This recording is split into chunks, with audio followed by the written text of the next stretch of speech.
a part of my practice is specifying African ethnicities because that's how we recognize each other back home. So I didn't want to continue on with appropriating different cultures and just glazing over our cultures, but really being specific.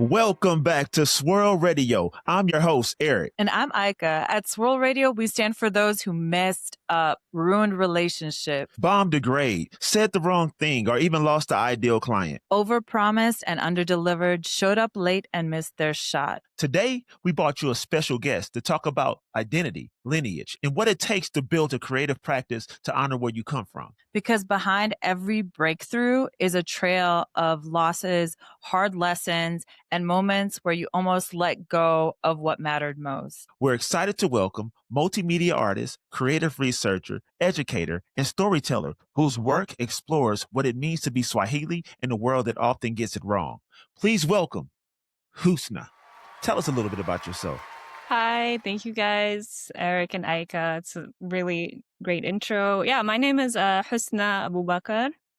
I come from Mombasa, Kenya, and I'm a multimedia artist, as Eric said. My interest lies in Swahiliness and matrifocal concentration of making art. I'm using a lot of the Swahili visuals as a starting point for my research and for the expression of true Swahili identity. So I did want to ask you one question, set aside from that, is that I hear that you're a big chai coffee drinker. Yeah, it's a part of it. It's like we wake up, we start drinking, I don't know, we start drinking tea when we're like 3 years old. Like we start giving kids tea. And it's Okay. like, chai, the whole concept of chai is like a whole ritual behind it. So I do the cardamom, the ginger, Okay. Yeah. all of it. And it's a part of me. It's always with me.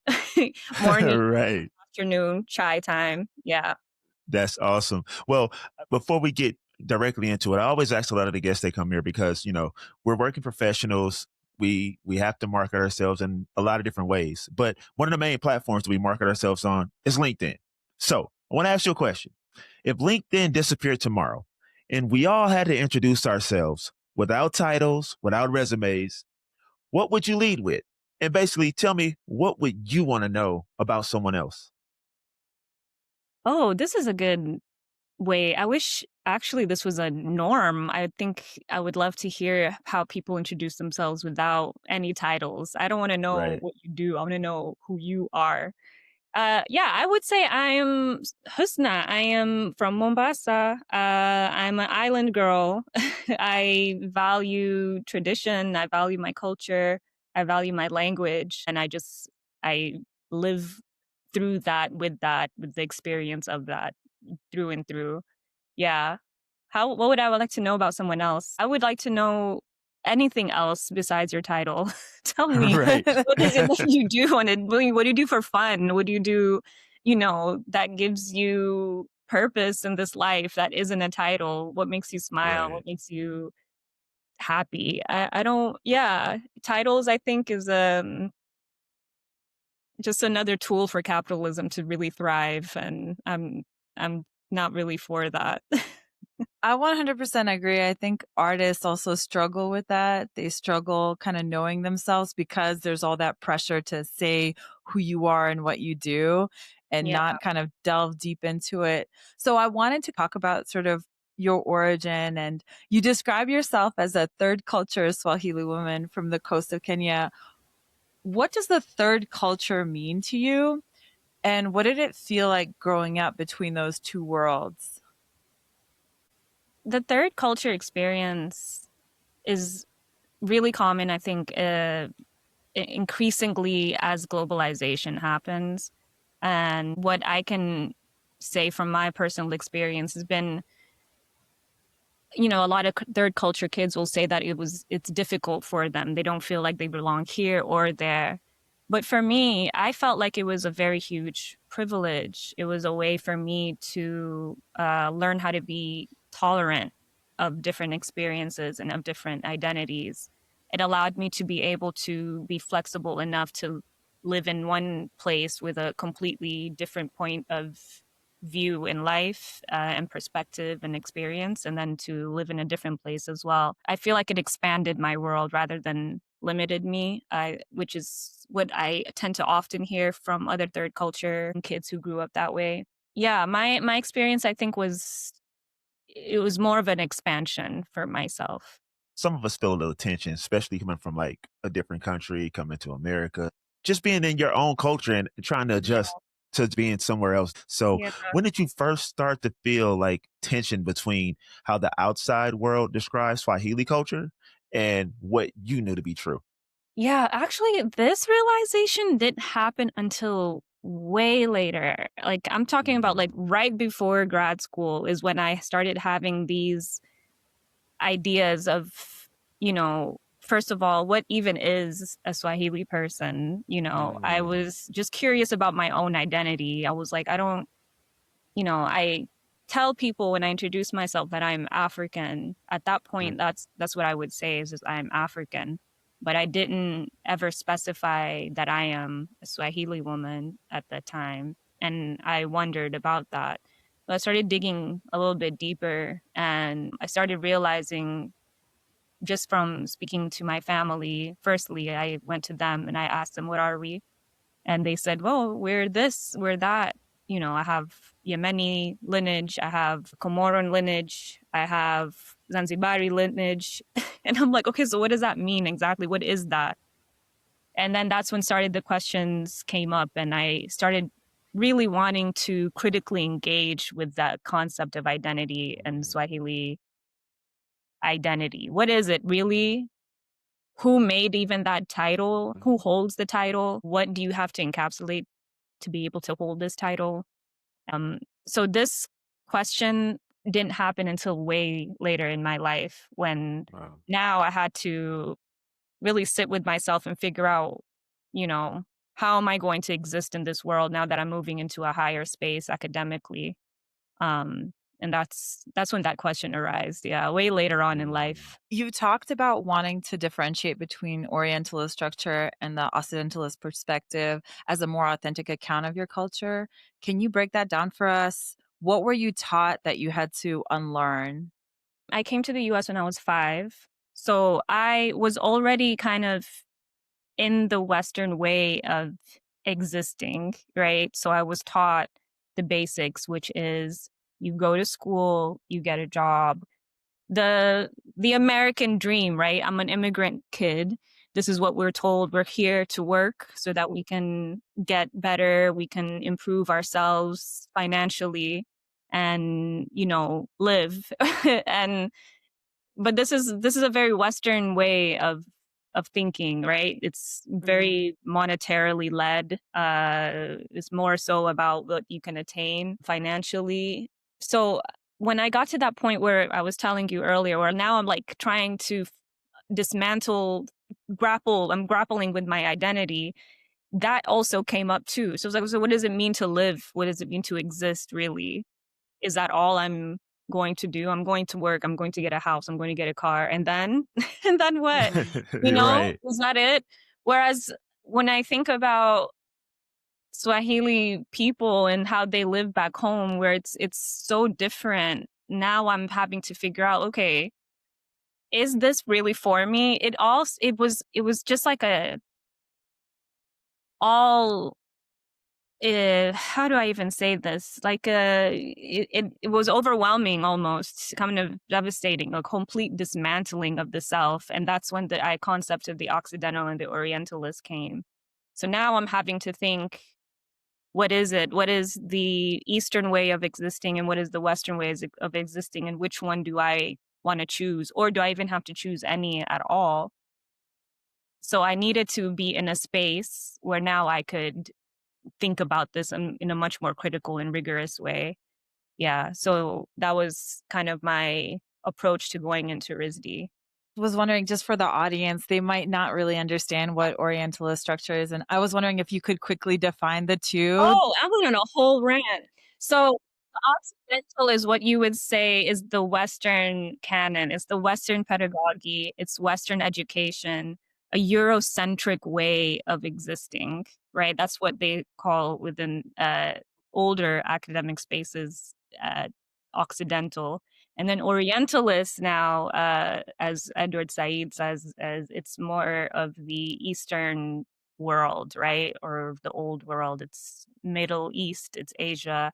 It was a very it was a term created by the colonization in order to lump, I guess you could say, Eastern cultures all into one, kind of a generalization, a way of compartmentalizing Eastern cultures in order for them to better observe them.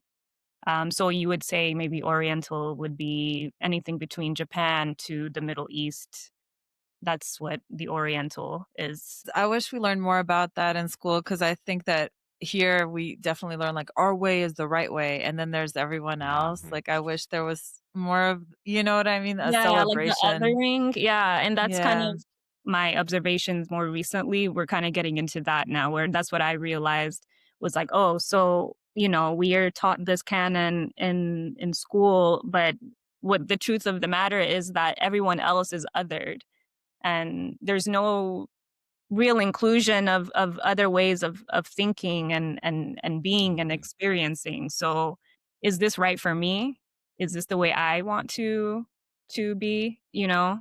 Now I want to go into finding design as a language. So, how did you come to graphic design? And what made this a good tool for the stories that you wanted to tell? Graphic design. So I was already in graphic design. So I did graphic design in undergrad, and I really loved, I think the efficiency of it was really fascinating to me at that point. Mhm. By that point, the efficiency was fascinating to me. I like that concept of communicating through design and using shape, color, photography, type to be able to express an idea that you have. Because for me, I never wanted to just design for the sake of designing. There was design for a purpose, for sending a message, for educating. And I felt like graphic design was just the perfect medium for me to be able to do that. That's what I was thinking at the time. Mhm. So I went into RISD with that same idea that graphic design will be the way for me to really understand what it is that I'm trying to do. My goal was to go into school and to decolonize my own practice and my own Mhm. way of thinking and making. And I thought that graphic design would be all I need to be able to do that.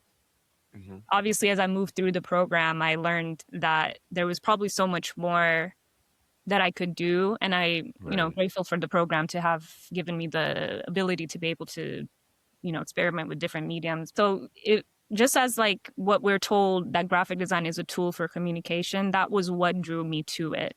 And that was what was pushing me to use it until I got to a certain point and I figured out like maybe this one particular way of making isn't what I need to only stick to. I need to be able to expand other ways of making as well in Right. order to fully encapsulate what it is that I want to say.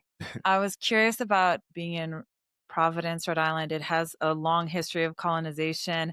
RISD, I went a long time ago, maybe back in 2005, and the curriculum was struggling to sort of diversify and to think outside of the box. It was very European. Everything was kind of an afterthought, like the other Yeah. history courses. And I'm curious, what was your experience at RISD? Did you feel nurtured? Did you feel understood?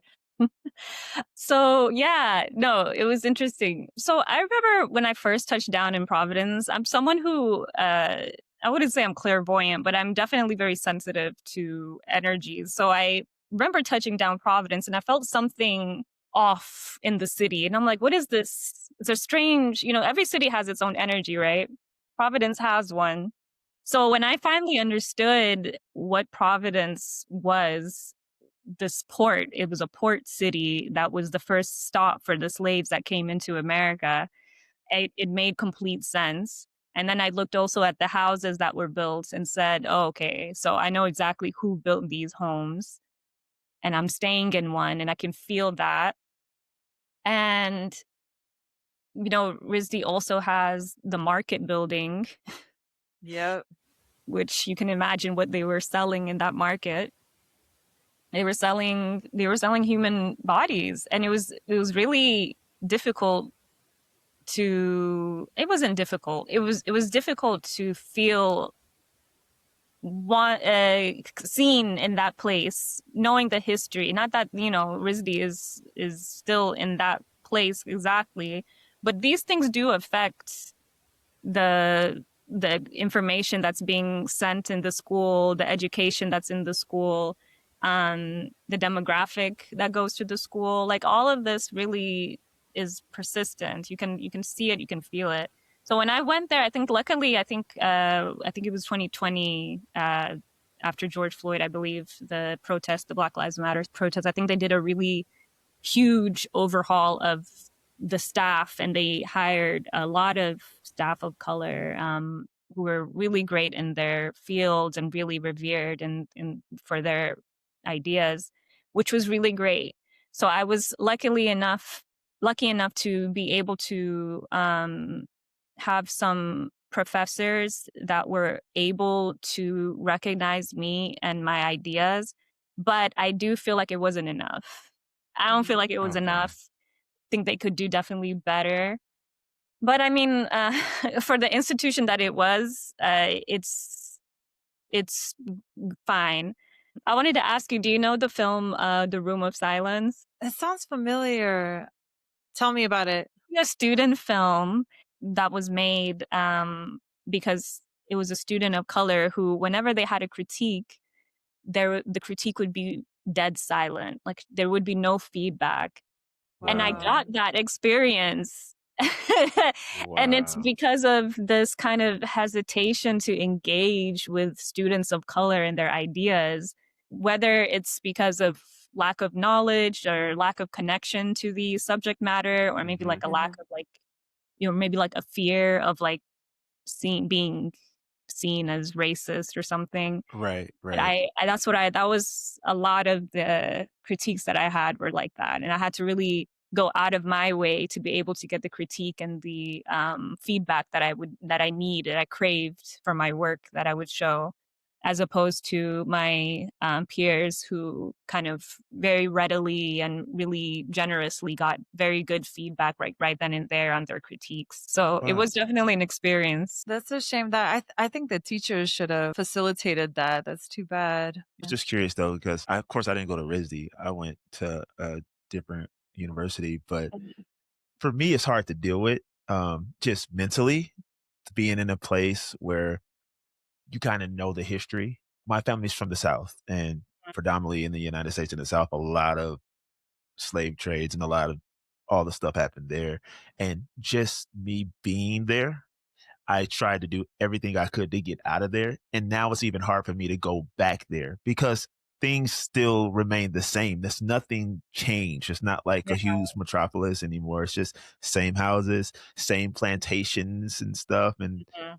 me personally, I can't get over that. So I'm like, even though I wasn't there physically in that time, I just don't gel with it. Even just going a little further here and back in the day, like they used to give slaves the bad parts of the animals and things Mhm. like that. But that heritage still moves forward because your family still eats those things Mhm. and it's just how it was. So I can't go back. So I'm curious, like your experience, how did you make it through that? Because I couldn't focus on school with all that in my Yeah, the head. noise, right? Yeah, no, Yeah. it's tough. It's really tough. It just adds like another layer. Like RISD is a very rigorous, Ayka knows, it's a very rigorous Yeah. program in on its own, right? So you're really pushed to your limit just because of the way that the program is.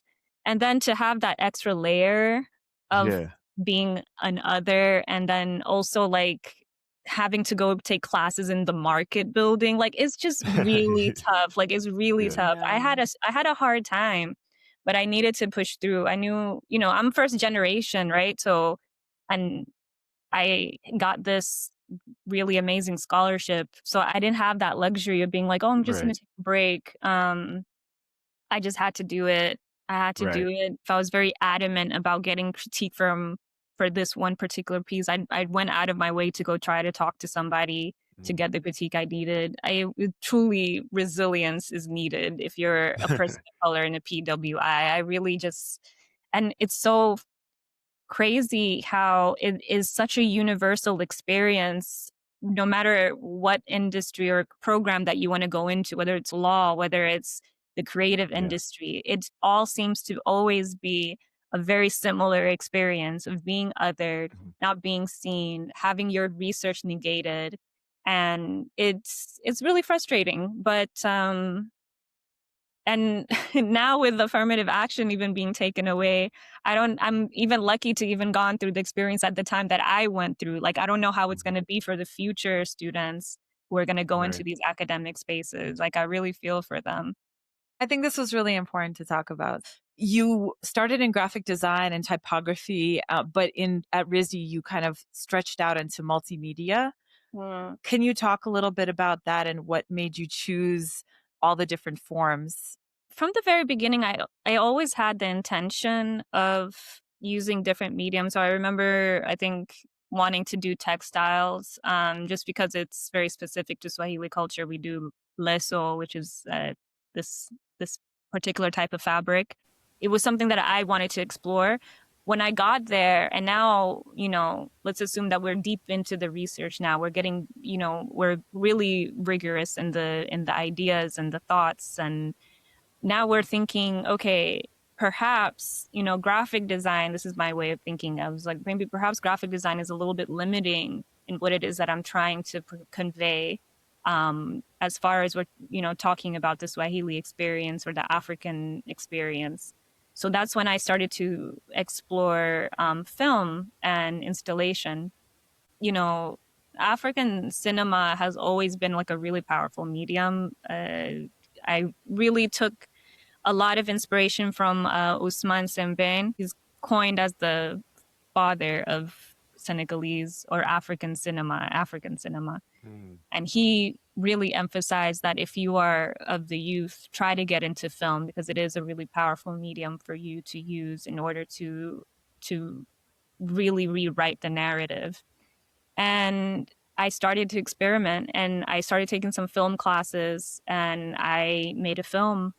And I really did find it to be such a potent way of expressing Africanicity. And I really enjoyed it. And I started experimenting it even further. I started using video installation.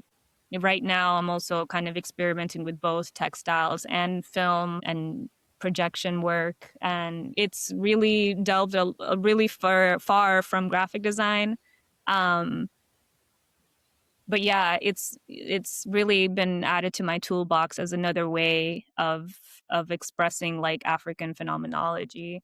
I actually wanted to delve deeper into your projects, first starting with the Atlas project that explores homesickness, loss of ritual, the visceral displacement. What does that loss of ritual feel like? And can you talk about this work a little bit? Yeah. Oh, Atlas is so dear to me.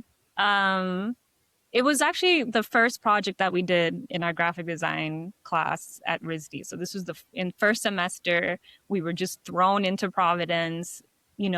Consider also what we just spoke about how I was feeling about the city, and kind of putting that together. Um, I'm Muslim. Swahili people are Muslim, and we depend on our prayers, our 5 prayers to, recharge, to reconnect with the source and to really like ground ourselves. So with the way the program moves at RISD, it's very fast and it consumes you. It takes every single second of your day from morning until night, and I wasn't able to get my prayers in. And when I started noticing was like a complete destabilization of myself. It was honestly Mhm. so palpable. And, Atlas now was like a way for me to deal with that. Like what is happening to me? Uh, what is going to happen to me like once I lose this like thing that has grounded me for so long.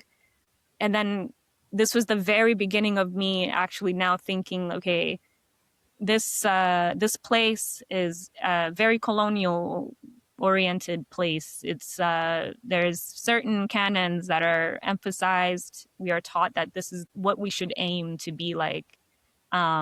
Is that truly what I want to do? So this was kind of the beginning of that. And by the end, I didn't really get any answers. It was just very open ended. But I think when you see my later work, you kind of start seeing like a more groundedness that happens. Whereas with Atlas, it's just very open. A lot of questions are being asked. I'm noticing now the expectations of being in this kind of space. It's just a lot of realization with this piece. I was curious if there's any project that you wanted to share as well within this collection of work. The Kanga, because the Kanga was kind of like a place where I was now getting to that place of like figuring out now which direction I want to go to. So this Kanga, the story behind it is really interesting, I think, and I think it's pretty relevant to how it came about.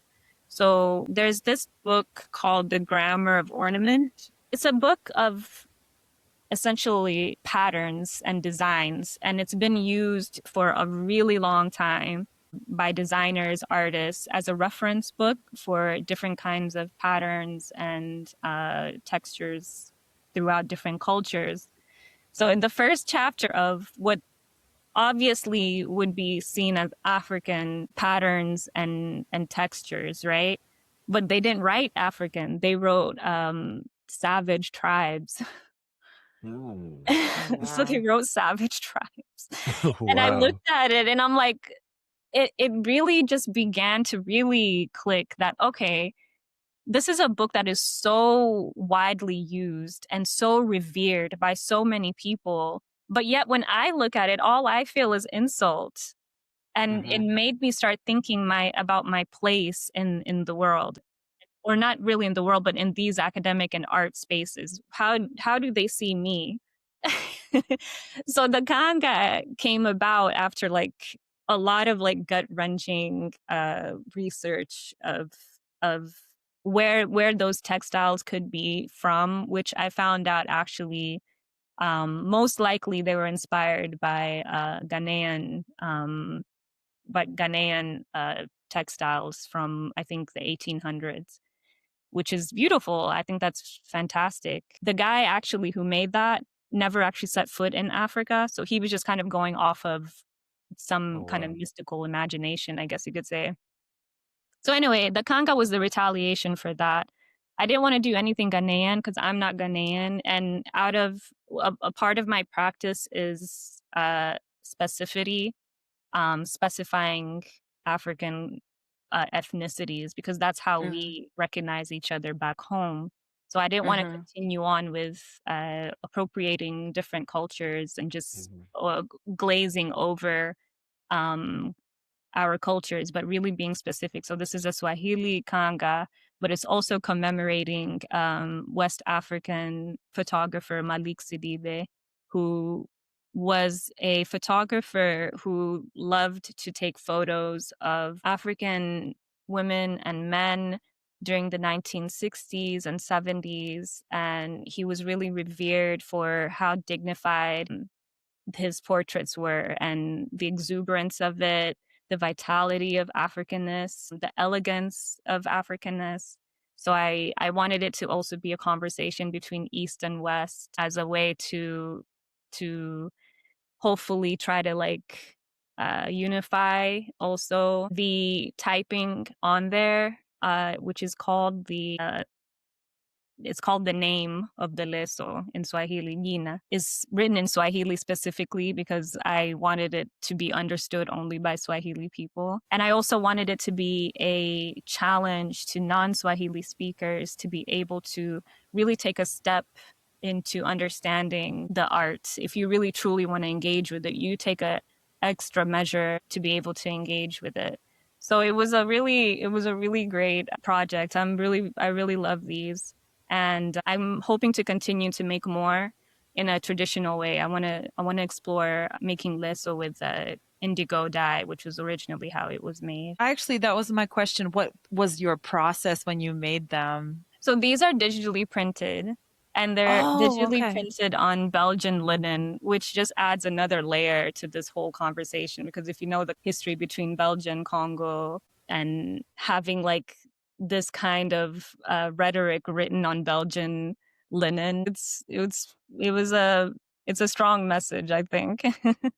Can you talk a little bit about that just for any audience members that don't know? Yeah, so in the 1800s, Africa was being sectioned out by European powers. All of the European powers needed African countries in order to be able to take their resources, extract resources from Africa to fund Europe. Because at that time, Europe was very poor at the time. They were running out of money.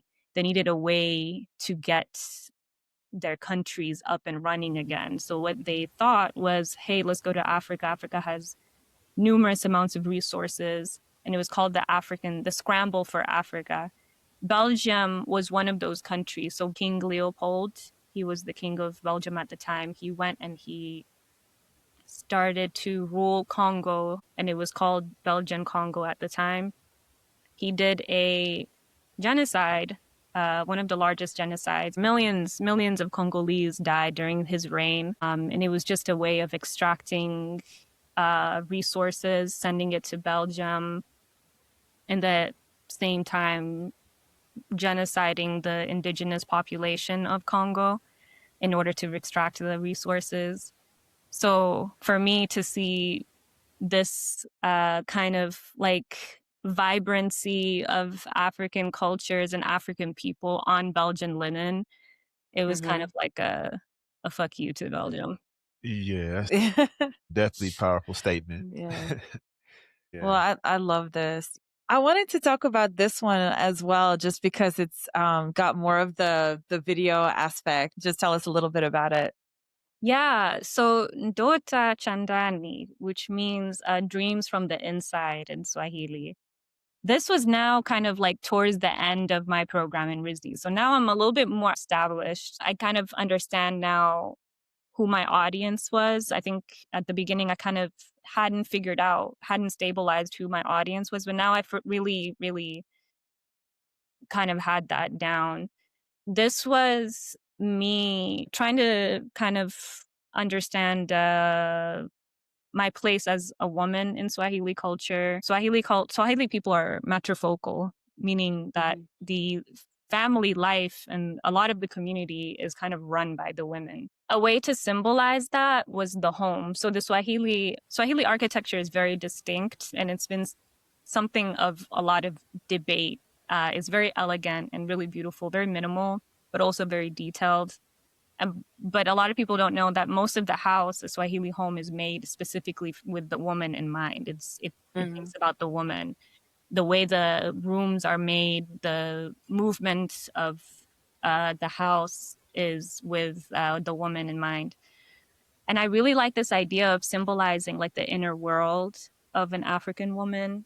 I like the idea of this house that maybe I was thinking like, what if I kind of symbolize a woman, a Swahili woman's mind through this structure that resembles a Swahili home. So with the installation, what it is I've built 3 rooms, and you kind of walk through it, and the rooms will have projections of visions of different aspects of the house. So the outermost room is one where usually the men reside. So this is the men will be talking about business, conquest, um, getting resources. It was the room that mostly, if an outsider were to come, that's what they would see first. Now you're Hmm. entering the middle room. The middle room is where the family resides, children, conversations within the family.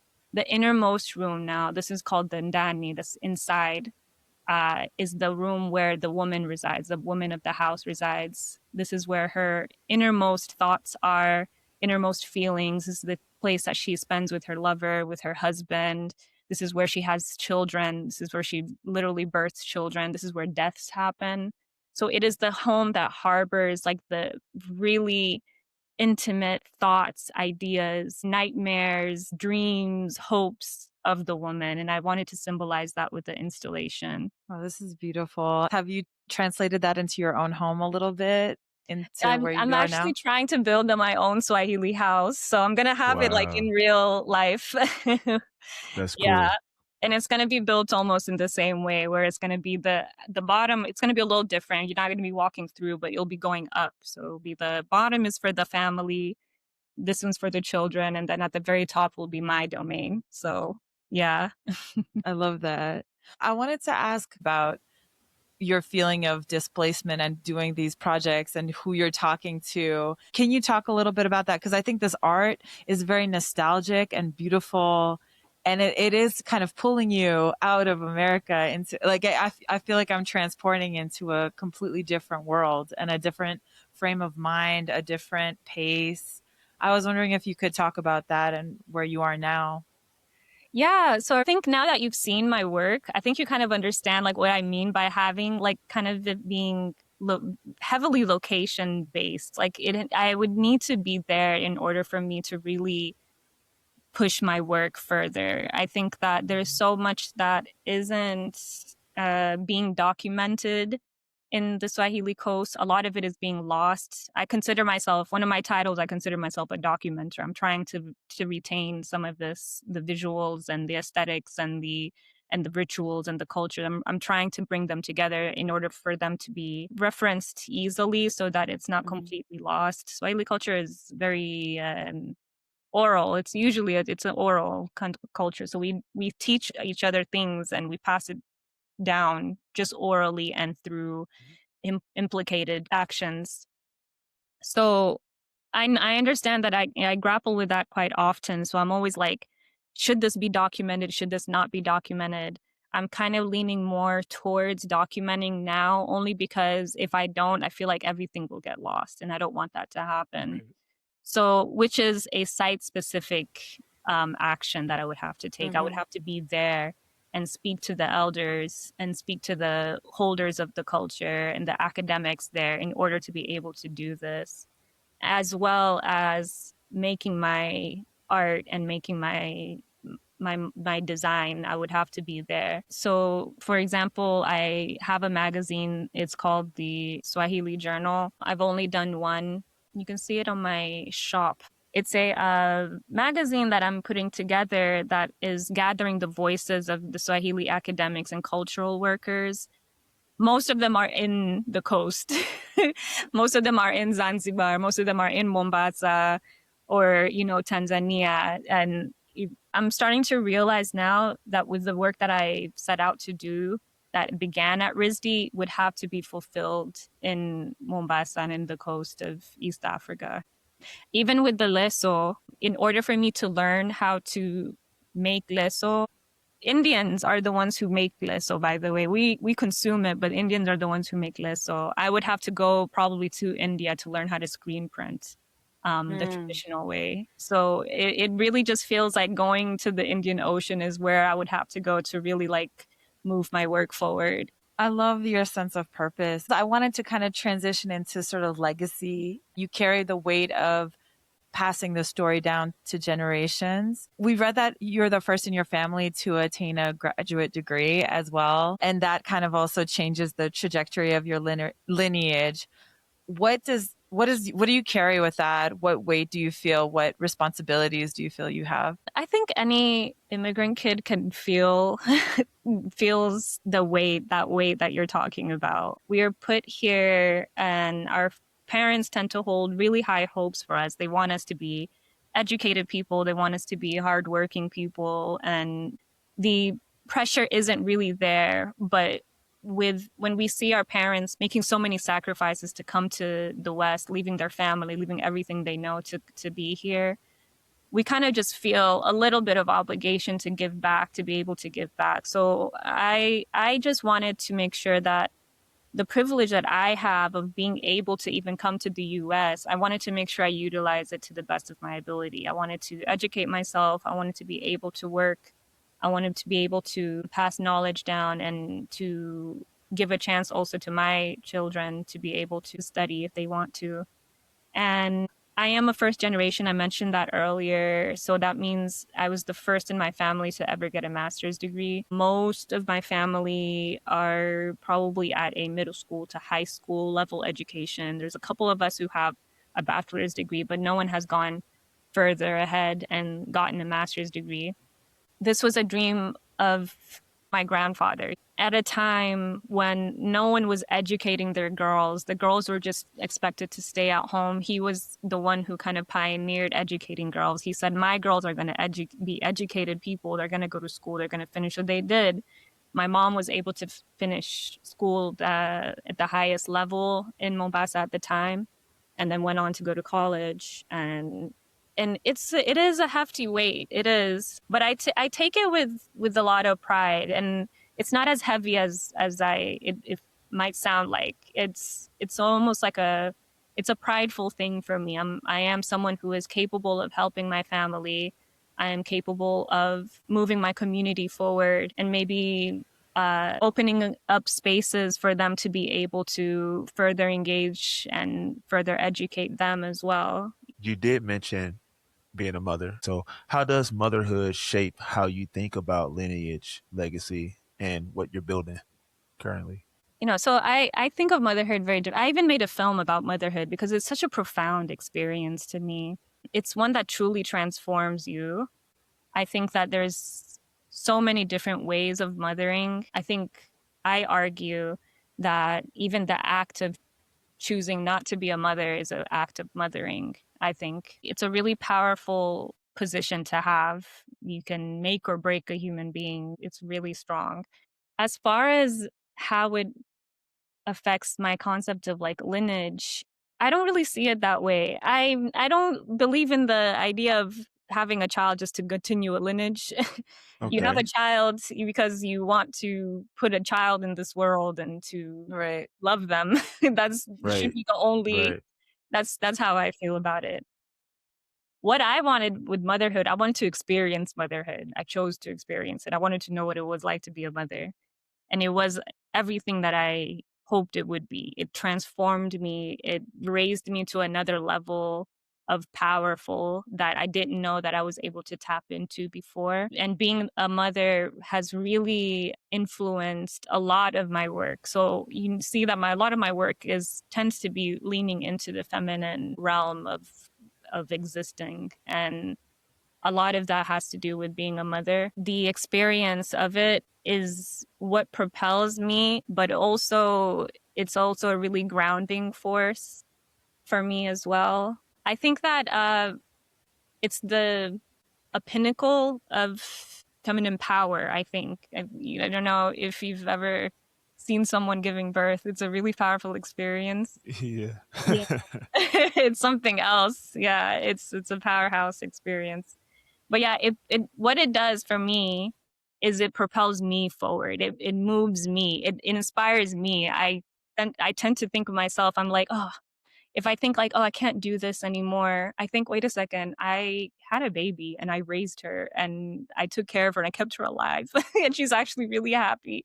That is something else. If I can do that, I can definitely do this little thing that I'm whining about. So yeah, it's a really great reminder of the extent of my power. Yeah. So I wanted to kind of go into the broader perspective of your work and the work that you're going to create in the future. How do you want people to, or specifically Swahili people or the broader African diaspora, to encounter your work? What do you want them to feel? And what stories are you going to tell?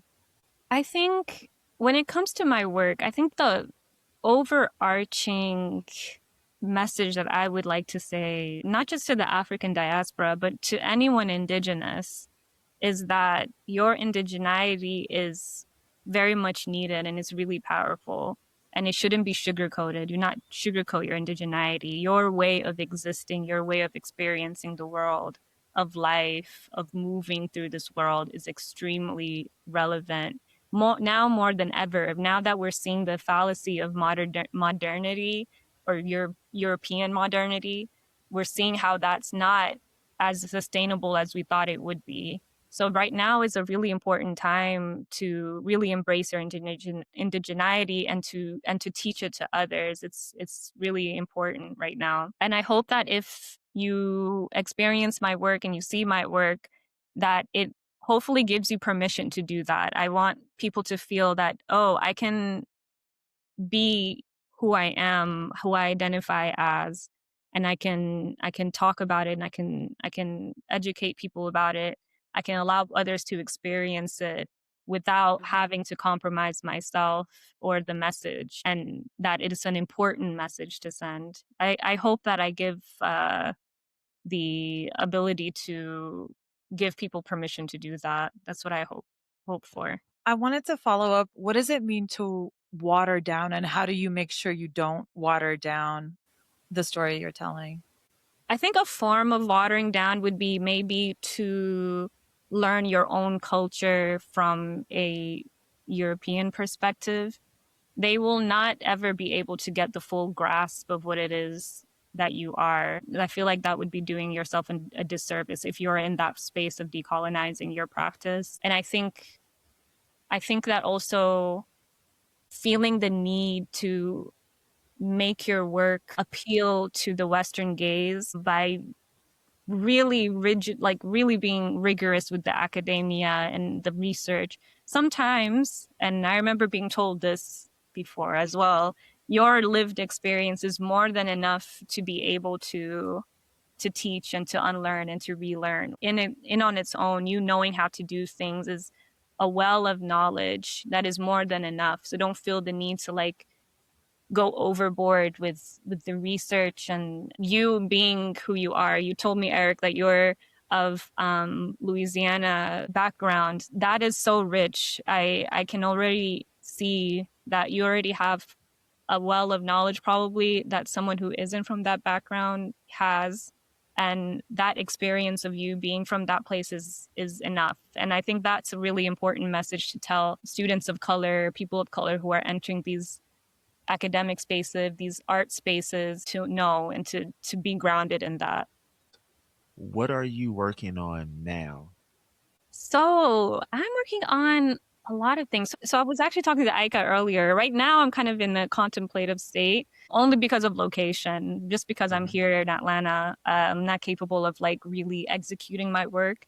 But what I Mhm. am working on behind in the background is attaining some type of actual physical space to be able to create like a, I don't even know what it is yet. It's going to be a physical space, whether it's going to be a residency or a gathering space or an educational platform type of place where people can come and engage with the culture and hold workshops, something of that sort. That's happening in Mombasa right now. Well, to be more Mhm. specific, in Kilifi County in Mombasa, the coast, further up from Mombasa, about 45 minutes. Other than that, I have some film stuff going on. I'm writing a film right now, actually, that I'm hoping I'll be able to execute soon. I have some textile stuff that I'm working on.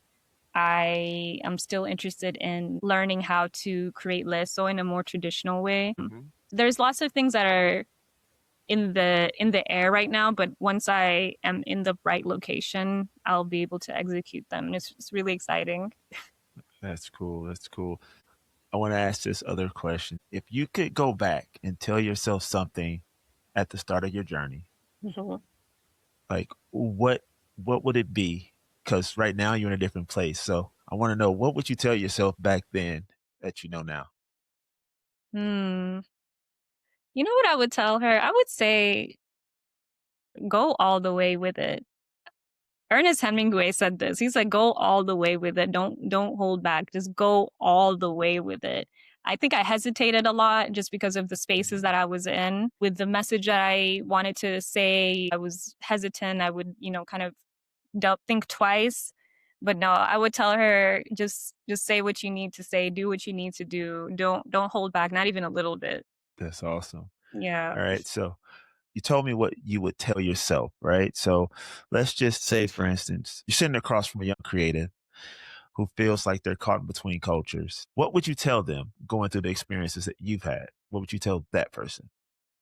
Oh, I'm gonna actually use a real life experience that happened, a Okay. real life incident. So I actually did a talk earlier in Memento Gallery earlier in the year, and my talk was just basically about what we spoke about, how my practice, etc. And he came up to me at the end, and he's like, "Hey, I just started school," and he says that he's a coder. I believe he was Ghanaian. He said he uses his Ghanaian background as inspiration for the coding, and he said that he feels doubtful that these two things can integrate. And I told him, why not? If you think about it, a lot of mathematics came from West Africa, so it's not Mhm. that too far off. And I think it's almost the same thing that I would tell myself. I basically told him the same thing. I was like, do it. Already intuiting that there's a connection between your culture and coding. So go Mhm. follow that, trust that, and move with that. It's going to come out to be something incredible. Trust yourself. And you know more than you think you know, just from your lived experience, truly. You know more than you think you know. And go do it. Go all the way. Right. Again, just feel it and go through it without any doubt. Yeah. Just do it. Just Just do do it. it. No, not to be cheesy, but like literally just Yeah, do it. like literally just do it. Yeah, it's easier said than done. What I learned from this is also kind of your lived experiences, your identity, and it's your culture is also part of that. I think when we say identity, it's so boxed in to like where you're from. And I think the way you explain it is it's like you're unique in your identity Yeah. and what you went through. I think that's really beautiful. I think that this concept of like compartmentalizing the self is a very Eurocentric way of moving through the world. You are this and then you're this and then you're that. But what if it's much more fluid than that? And what if everything was much more connected than that? And I think that that's a more holistic and humanistic way of existing. And especially for creatives, I feel like that feels a little bit more natural than saying, "Oh, I'm an artist and I'm this and but I'm," you know what I mean? Like a separation of the self. Yeah. One thing that stuck out to me before we close here is that you said one thing to me, even though you have that background, you're from Louisiana, you embrace that. That's your story. You Yeah. got something to tell. And I think a lot of individuals, no matter their culture, black, white, whatever, it's like you have a place where you're from. And a lot of us forget that place when we go into the world. We try to, adapt to Yeah. what's around us versus embracing Assimilate. what we have. Yeah. Yeah. So I do appreciate that. So what's next on your journey? And if you have anything else you want, to share with our audience. No, my next stop is home, Mombasa. Gotta go back to the Right. source. Right. That's Yeah. cool. Before we close, if you could give us or the audience 3 movies and 3 books that you recommend. Yeah. Okay. So films. Films, Black Girl by Usman Sembene. Um, is it Sembene or Semben? Usman Sembene. Toki Boki, by Jibril Diop Mambeti. That's a really beautiful film, old classic. Another film that I watched very recently, but it was really great. A Village Called Paradise. I can't remember the director, but it's a Somali movie, which is really interesting. Another one, Timbuktu by Abdurrahman Sisako. No, that's four, but that's also a really great one. Books, I would suggest if anyone is wanting to understand on a more rigorous academic space like identity, Black Skin, White Masks by Frantz Fanon is always one that I always refer to. Orientalism by Edward Said. That's another classic. That's usually a very good starting point in this ideas of identity and where that comes from.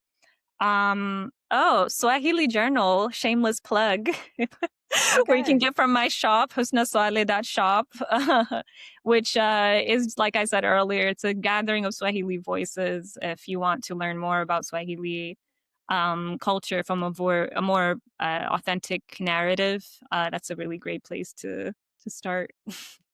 This is so great. We're definitely going to be watching your journey, and I hope that you find everything that you're looking for, and I'm pretty sure you're going to be pretty successful in your art that you create in the future, so I'm really I stoked. really Yeah. appreciate that. Thanks so much for talking to me. It's really, really fun.